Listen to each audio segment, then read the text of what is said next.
Volleyball बहुत ही लोकप्रिय खेल भी है और हम सब के लिए गर्व की बात तो ये है कि वॉलीबॉल फेडरेशन ऑफ इंडिया उसके जो अध्यक्ष हैं वो हिमाचल से हैं, वीरेंद्र कंवर जी, जो पूर्व मंत्री भी हैं और इस लोकप्रिय खेल को और लोकप्रिय बनाने के लिए और गांव-गांव तक पहुंचाने के लगातार प्रयासरत हैं। वहीं पर राज्य की सरकार से निवेदन भी करना चाहूँगा कि हिमाचल में कोचेस नहीं हैं, खेल का आधारभूत ढांचा नहीं है, बहुत कम है। आप कुल मिलाकर कोचेस की संख्या निकालेंगे, जो परमानेंट कोचेस हैं वो शायद 20 भी नहीं हैं और कॉन्ट्रैक्चुअल मिलाकर शायद 60 भी नहीं हैं। अगर ऐसी स्थिति है तो आप कल्पना करिए, इतने खेलों में कई खेल तो होंगे जिनका एक कोच भी नहीं है, कईयों का मुश्किल से एक ही कोच है और प्रदेश में खेलों का बजट वो भी ना के बराबर है, केवल सैलरी देने के लायक है। तो हिमाचल में खेल बढ़ावा कैसे मिलेगा? इसके ऊपर हिमाचल सरकार को गंभीरता से काम करना चाहिए और हिमाचल के खिलाड़ी भविष्य में मेडल जीते हैं उसके लिए कहीं ना कहीं नए कोचेस की नियुक्ति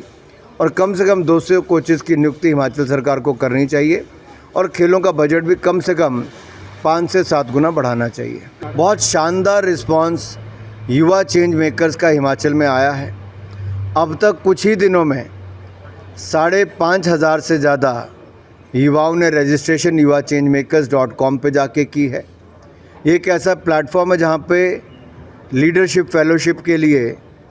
युवाओं को मौका मिलेगा पॉलिसी मेकिंग में, प्रोग्राम इम्प्लीमेंटेशन में, नेताओं के साथ, अधिकारियों के साथ काम करने के लिए, योजनाओं को लागू करने के लिए और अलग अलग NGOs के साथ काम करने के लिए भी, ताकि वो हिमाचल के विभिन्न क्षेत्रों में काम कर सके, नए सेवा के आयाम स्थापित कर सके और policy making and programme execution, इन दोनों पर उनको बहुत लाभ मिलने वाला है। और ये प्रधानमंत्री मोदी जी का 1 लाख युवाओं का राजनीति में आगे लाने के लिए एक नई सोच, उसको हमने आगे बढ़ाया है। हिमाचल से शुरुआत की है, अब अलग अलग राज्यों से डिमांड आ रही है कि वहाँ पे भी युवा चेंज मेकर्स की शुरुआत की जाए। वॉलीबॉल बहुत ही लोकप्रिय खेल भी है और हम सब के लिए गर्व की बात तो ये है कि वॉलीबॉल फेडरेशन ऑफ इंडिया उसके जो अध्यक्ष हैं वो हिमाचल से हैं, वीरेंद्र कंवर जी, जो पूर्व मंत्री भी हैं और इस लोकप्रिय खेल को और लोकप्रिय बनाने के लिए और गांव-गांव तक पहुंचाने के लगातार प्रयासरत हैं। वहीं पर राज्य की सरकार से निवेदन भी करना चाहूँगा कि हिमाचल में कोचेस नहीं हैं,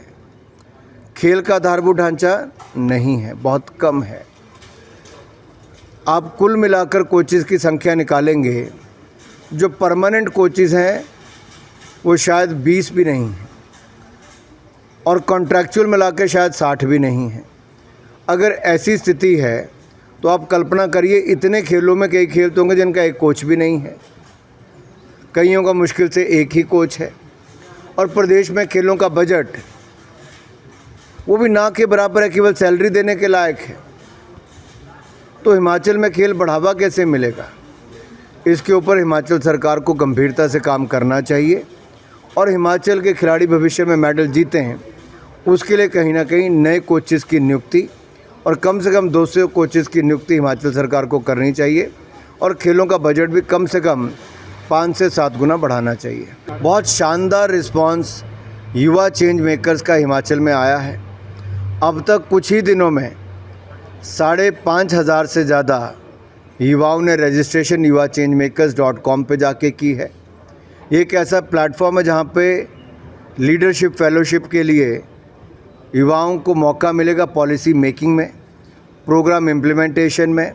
नेताओं के साथ, अधिकारियों के साथ काम करने के लिए, योजनाओं को लागू करने के लिए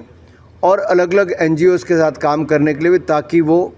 हिमाचल के विभिन्न क्षेत्रों में काम कर सके, नए सेवा के आयाम स्थापित कर सके और policy making and programme execution, इन दोनों पर उनको बहुत लाभ मिलने वाला है। और ये प्रधानमंत्री मोदी जी का 1 लाख युवाओं का राजनीति में आगे लाने के लिए एक नई सोच, उसको हमने आगे बढ़ाया है। हिमाचल से शुरुआत की है, अब अलग अलग राज्यों से डिमांड आ रही है कि वहाँ पे भी युवा चेंज मेकर्स की शुरुआत की जाए।